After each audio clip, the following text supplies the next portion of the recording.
welcome to the Power of Connection. I am so happy to be here today with Jillian Lutz. I want to tell you a little bit about her, a little bit about what she does. So Jillian Lutz is an international best-selling author, motivational speaker, podcast co-host, certified Reiki practitioner, and creator of the Luxe Lifestyle Method, a movement designed to help people get to the heart of their desires and create the life of their dreams.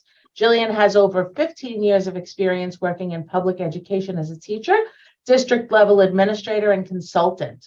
She uses her background in education and adult learning to shape her courses and books, something that sets her apart from her peers and makes her teaching style compelling and effortless.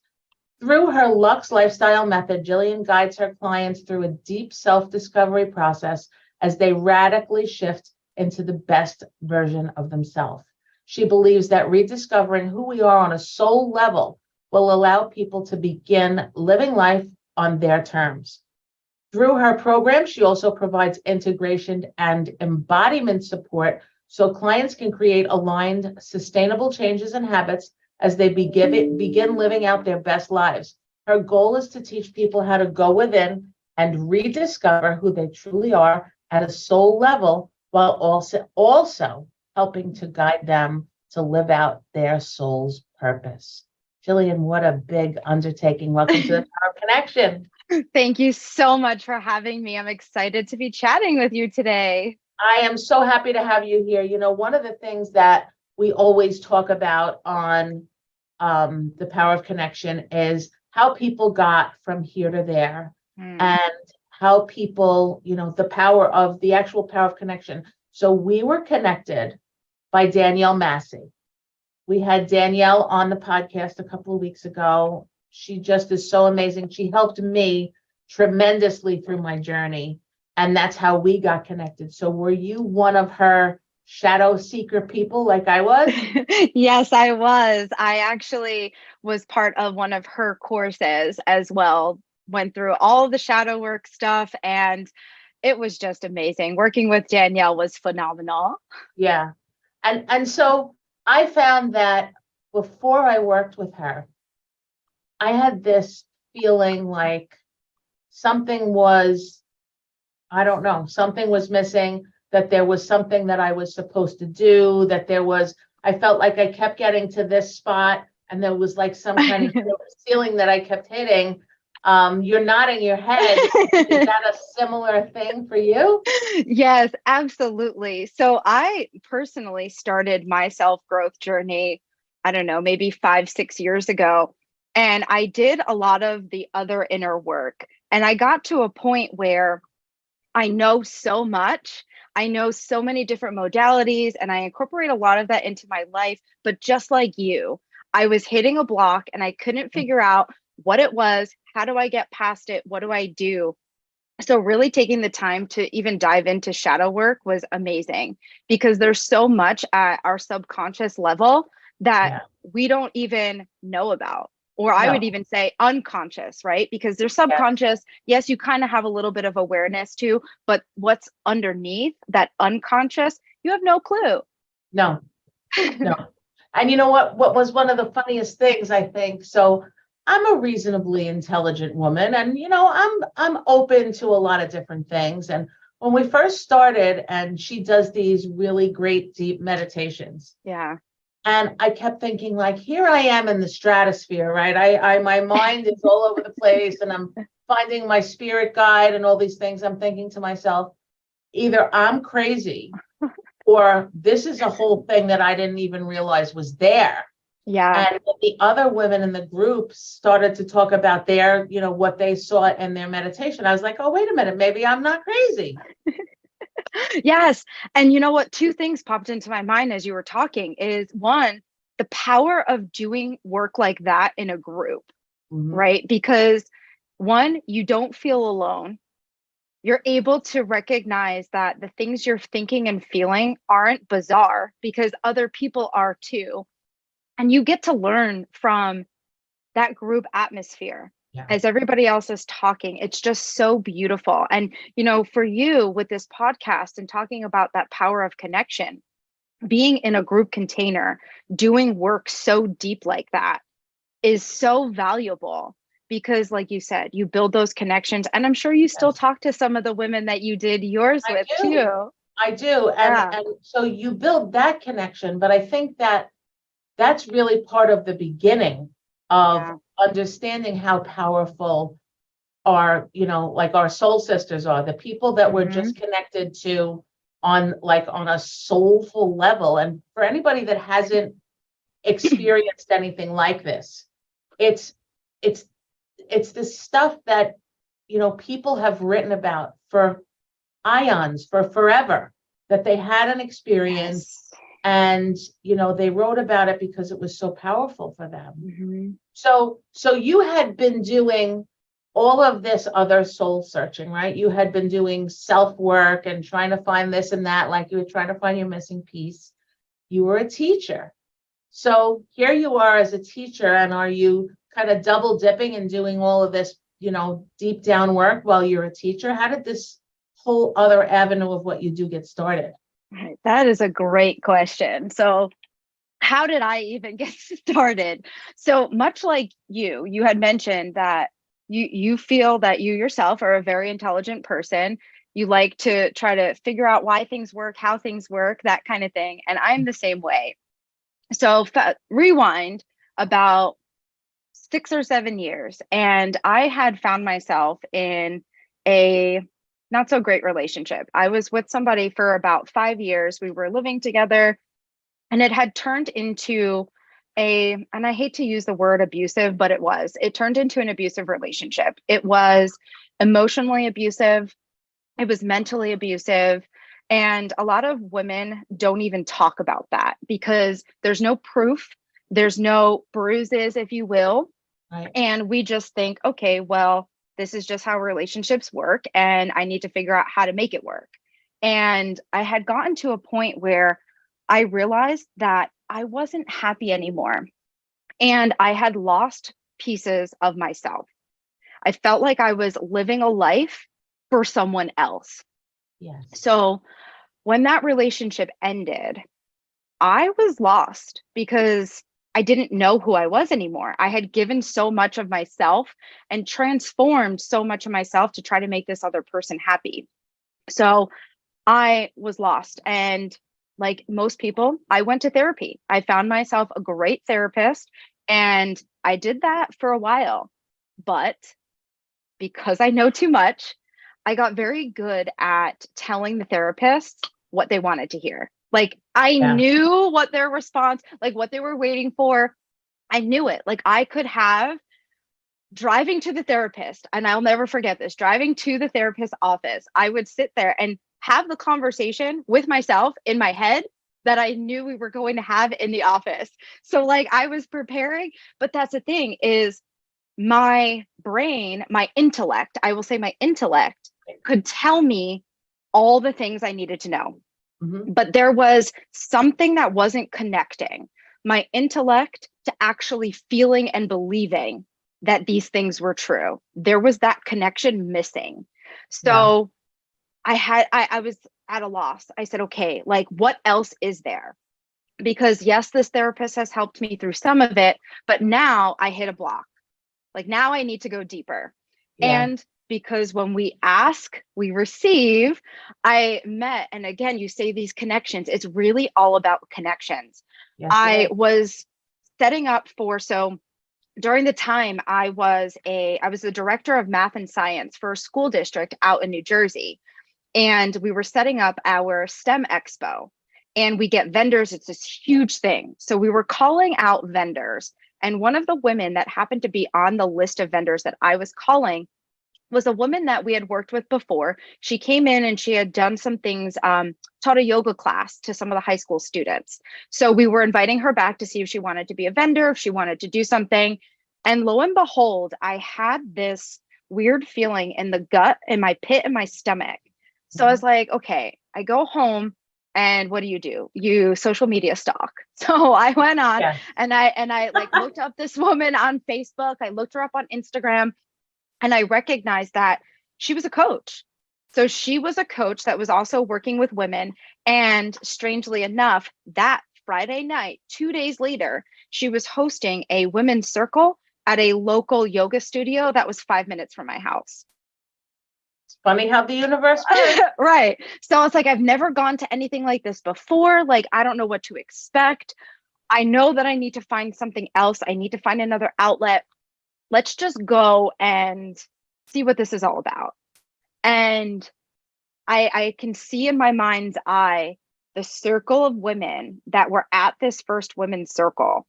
And each of the women that were there have, even at this point in my life, years later, every woman in there I still am connected to in some way, shape, or form. They have helped to bring me to where I am now. They've either been a part of a group coaching program with me, or they've been in my life in some shape or form. So all of those women were put there in that place in the exact moment that I needed everybody to be there. They showed me this whole different life. It was the first time I was even ever exposed to oracle cards. It was the first time I was exposed to the power of meditating in a group. Yeah. It was just such an incredible experience. But then that woman, I ended up joining a group coaching program that she was launching within like the next couple of weeks. And at that point, and I will never say anything positive about COVID, and I hate to talk about it, but like a month later, COVID hit. Yeah. So now I'm stuck at home in New Jersey with all the lockdowns, with nothing but myself and my dog. And it was everything that I needed from the universe to just slow down and really get to know who I am. So I had gone through these thoughts, a lot of the thought loops, and I want to share this with the listeners because I think this is important. So a lot of the loops that were going on in my mind were, I was feeling like I wasn't good enough. And that was a very constant, very strong feeling, was I'm not good enough. And I could think about, so common. We all do it. Yes, we do. And we do it all the time. And a lot of it was, and I could see it in different aspects of my life, right? Like for work, relationships, with my family, with my friends, I was just not feeling good enough. And I'm the kind of person that now that I've done a lot of the work and I can reflect back, I was living life for other people.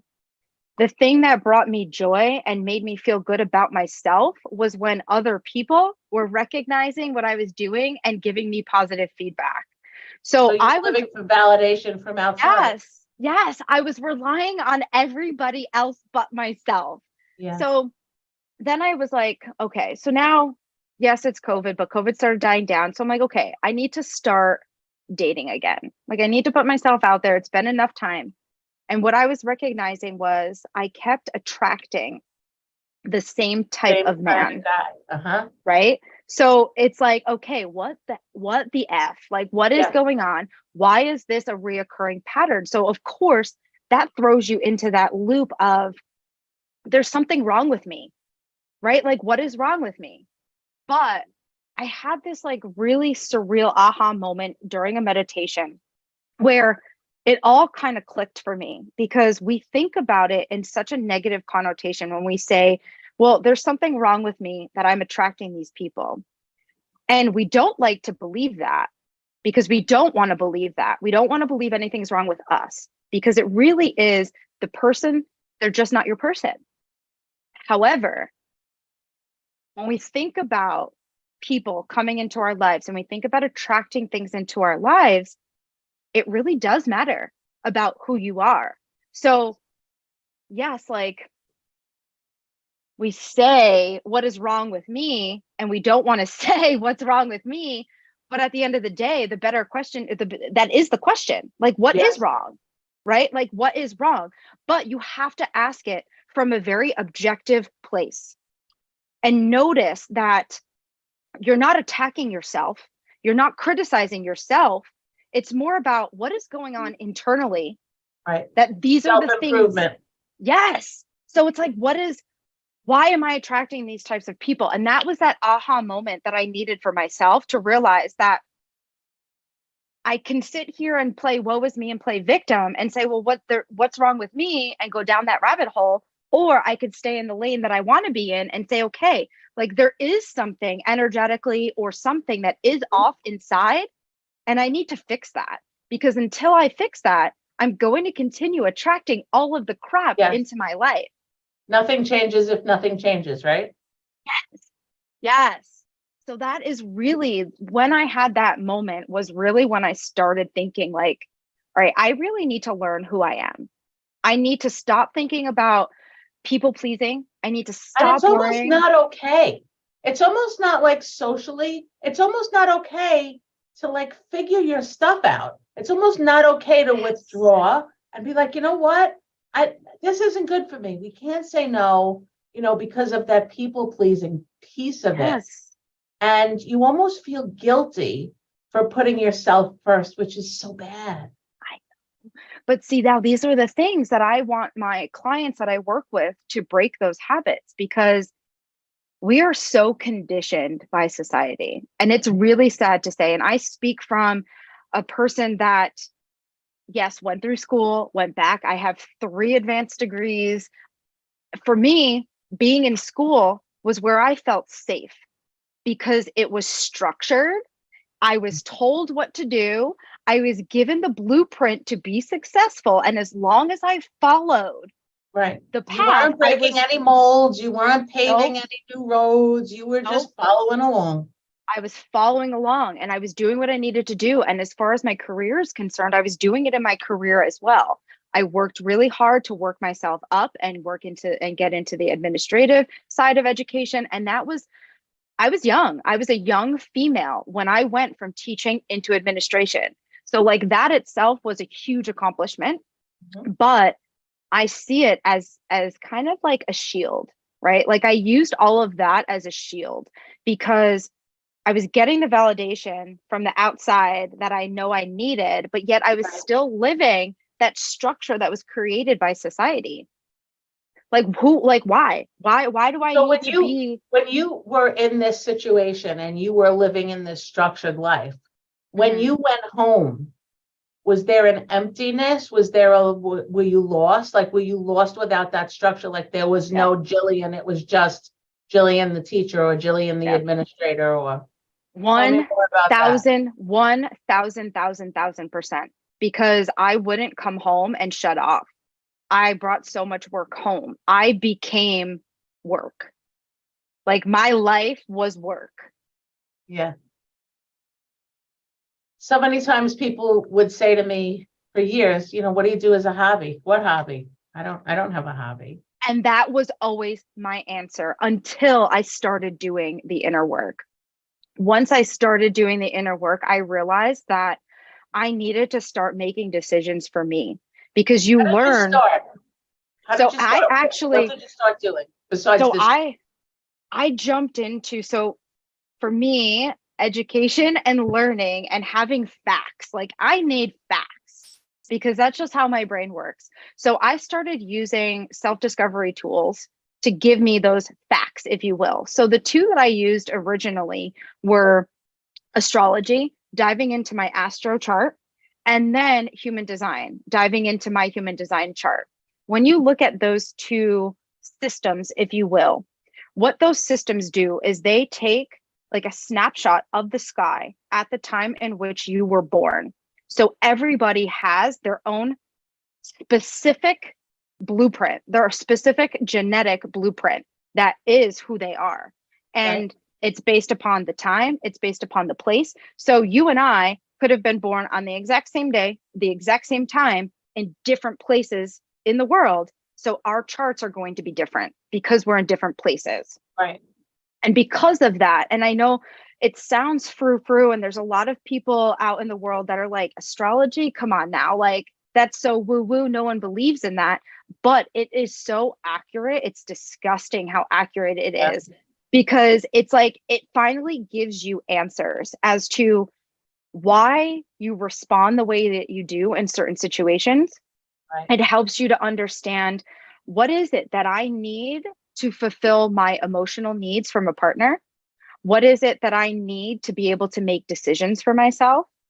how am I best meant to like communicate my thoughts and my feelings with other people.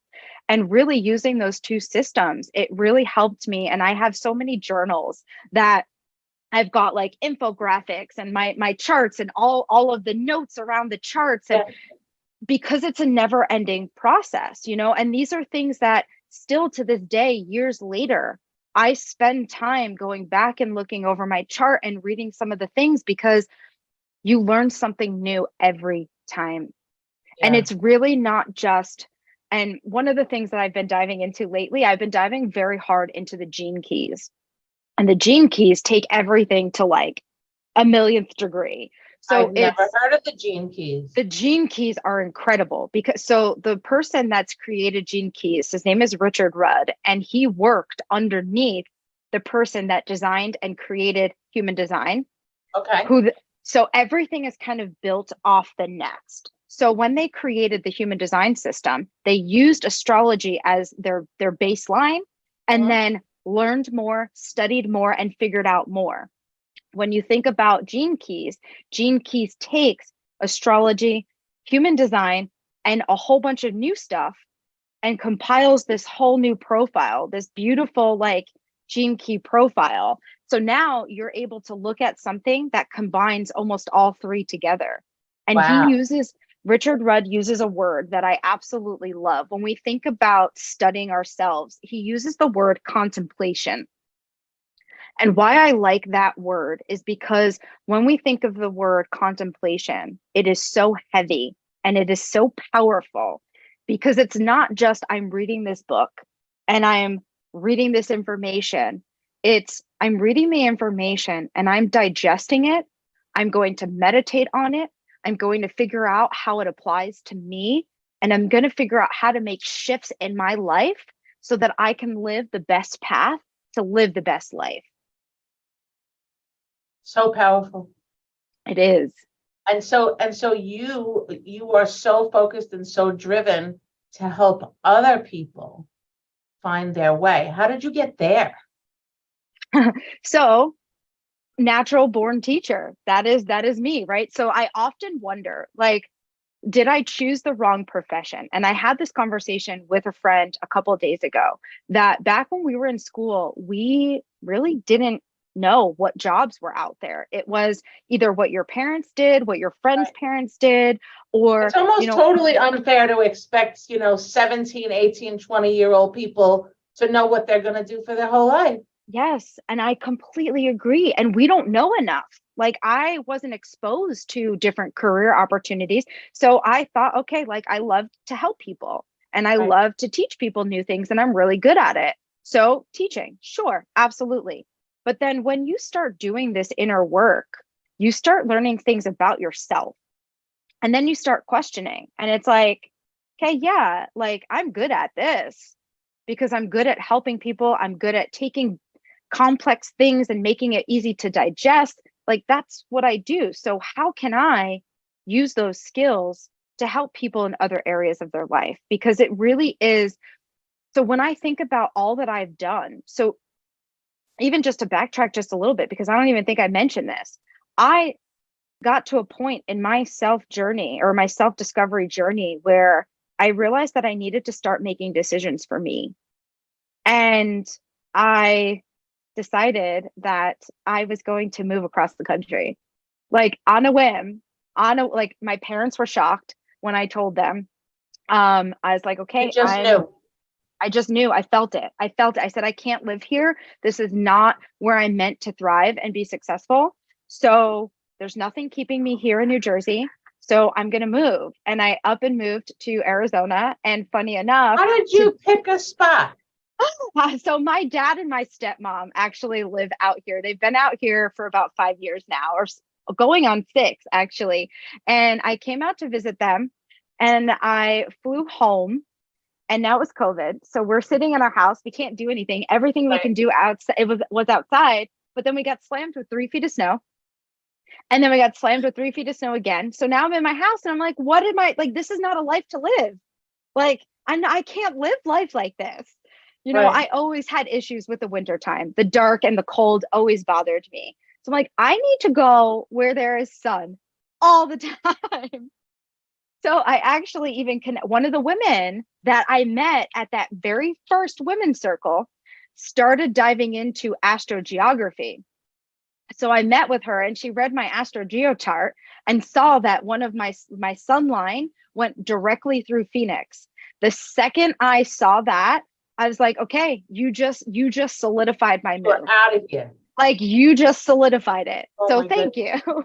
So actually today it's been 2 years since I've been here in Wow. Arizona. And do you regret the move? No, You love it. not at all. I don't regret the move at all. Do you feel that, Do I, of course, you miss your family, yeah, but do you feel something on a deeper level that that's where you're supposed to be? I do. I really And you do. didn't feel that before. No, no. I honestly, I do. And that's a great question to ask because I don't know that I've ever really thought about it that way. I do. I feel like this, for right now, this is where I belong. And I say for right now, because I don't know if this is going to be my forever home, but for Right. the first time, I'm open to the possibilities, right? Like I never thought I was going to leave New Jersey. I thought I was just going to be there forever. And like, it is Right. what it is. And now for the first time, I'm open to the possibilities. And like you said, power of connection. I don't, I could go into the grocery store later today and meet somebody that's going to provide me with an opportunity that's going to send me to California or to Bali or to You Thailand. don't know. And so I 100% agree with you that when you're open to it, it happens. So little backstory on me. I've been on my self-discovery journey. I want to say it's about 10 years now.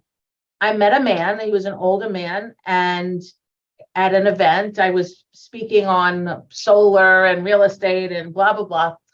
And he came up to me and he wanted to be involved with what I was doing in some way, but there was no way for him to be involved. And he is the one who taught me about the law of attraction.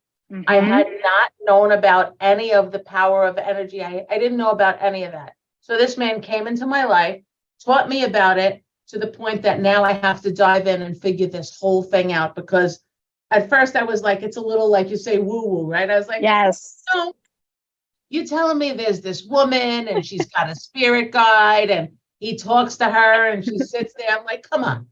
But the truth is, it's so powerful. It changed my life. And oddly enough, that man I kept running into here and there, he disappeared after a while when I was good with it. It You was know like why? Because you learned I learned. what you needed to from I him. did. And now it was my turn to, you can only share that stuff with people that are willing. So when you're open to it and when other people are open, like the funny thing that I find about this whole universe and energy, the thing that I think most people have a problem with is that it's very contrary to what we're taught. We're taught we should do things for other people first and put ourselves last. When the truth is, we cannot pour from an empty cup. We have to take care of ourselves first, and then the best version of us helps those other people. And I think when we learn that, it sounds like that was what you realized you had to do, is you had to take care of you, and then you could do all the rest of these big, amazing things. Yeah. It's actually, when you think about it, the way that you just pointed it out, it's kind of really sad. And working so long in public education, it gets me really, really sad because I see what school is doing to these kids. Yeah. And there's no opportunities for these kids to actually learn who they truly are. And they need that space to feel safe and to really try to discover who they are rather than who society expects them to be. Right. Because like you said Memorize before, this. yeah, and it's such a shame because why do we have to wait till our 20s and 30s and sometimes even 40s and 50s to really learn about who we are? And I honestly, and I don't want to open up a can of worms, but I truly believe that it's society's way of keeping order and keeping the control. Because I truly believe that the people that are the top of the top, right? The top of the top know about all of this. 100%. Otherwise, they wouldn't be at the top. because like you said, it's all So if about you look at energetic your alignment. Oprah, right, you're looking at your Oprah, your Tony Robbins, you all of these Hmm. people at the top of the food chain, they all know about this. I think part of the problem, quite frankly, is we as humans are afraid of what other people will think beyond all other things. So rather Yes. than pursue what we need to do, whatever our calling is, whatever we feel, people talk about your purpose. Sometimes you don't find the purpose. Sometimes you're on the road to the purpose for a really long Yeah. time. So, and that's okay, right? We're all our individual Yeah. people.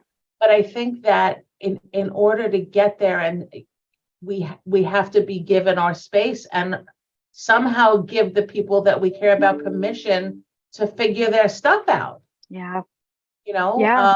I have a friend who's a corrections officer in a prison, Yeah. and he has made a comment a couple times, the same comment, and he says everybody in his prison is not guilty. They all tell him, so they all take no Mm. personal responsibility for anything that they've done, right? And I just find that, like, as a society, isn't that kind of messed up? Like, so what can we can't change the world immediately, but we can change ourselves. Yes. And that is so freaking powerful because when we begin, the second you actually learn that and you feel that, you're going to be so much better because we spend life trying to fix other people, right? Like when you think about hopping into relationships, and I know I don't want to keep talking about it, but even It's important. like even collaborative relationships with work and things like that, we get upset and we think right away that it's the other person and we need to change the other person. When in reality, the only person, like you said, that we can do anything about is ourselves. So the Yes. second that we start doing the work, the inner work with ourselves, what we're doing is we are increasing our own vibrational energy. So that aura and that vibrational energy within us then gets pushed out and expanded out to the world, to everybody that you come across. So they're experiencing that without even really experiencing it, if you will. Yeah. So the people you come across, you're dropping like little rays of sunshine onto those people, Yeah. and it's going to slowly start to expand that way. That is the only thing that I can think about, right? Because if you are really strong and good with who you are and you are exuding this very positive energy aura and out into the world, people are not going to come to you with shit that they want to talk about. You know, Right. they're going to come to you because you make them feel good. They're going to come Yeah. to you because they know it's a happy place.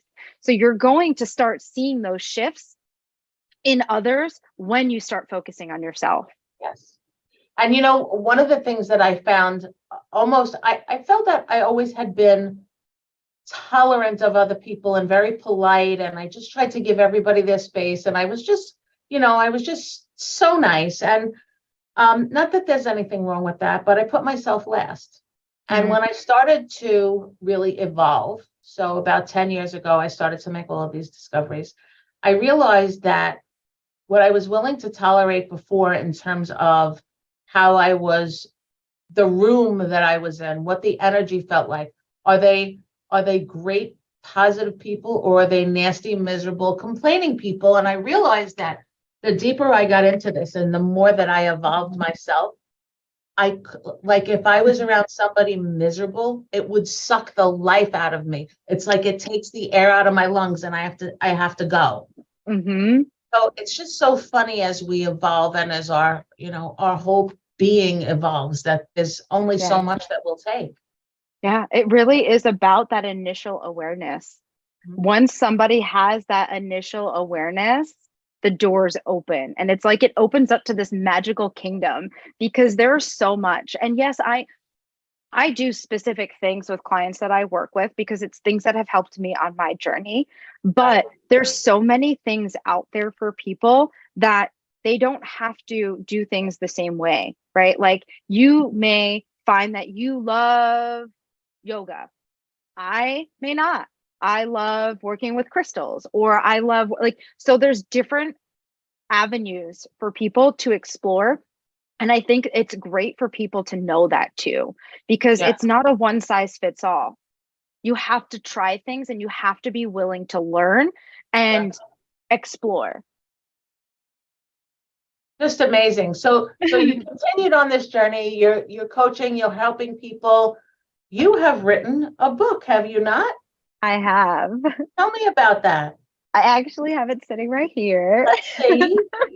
So this is my Living Luxe self-discovery workbook.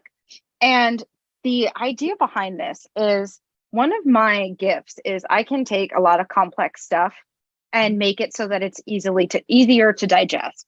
It's something I've been doing within the education world, either with my students or working with teachers for a really long time.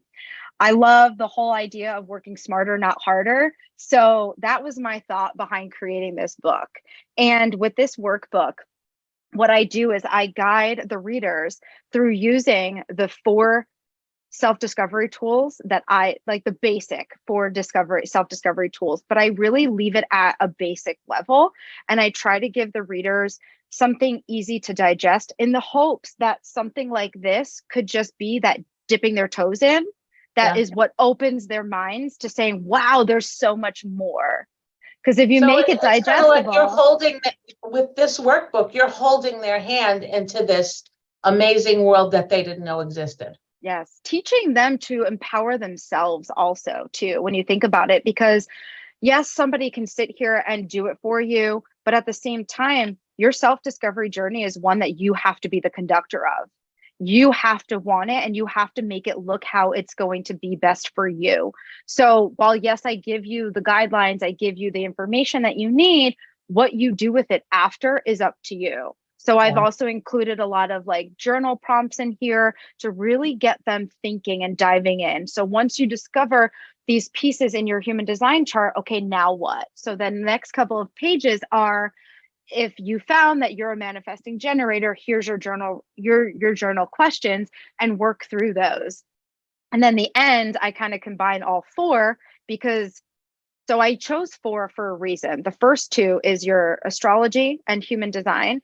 And really, like I said, it's the basics. So with astrology, it's just the big 3 because astrology, you can stay in forever and ever and ever and never be done studying it. Yeah. And so those 2 are the things, the self-discovery tools that help you to understand who you are actually meant to be at a soul level.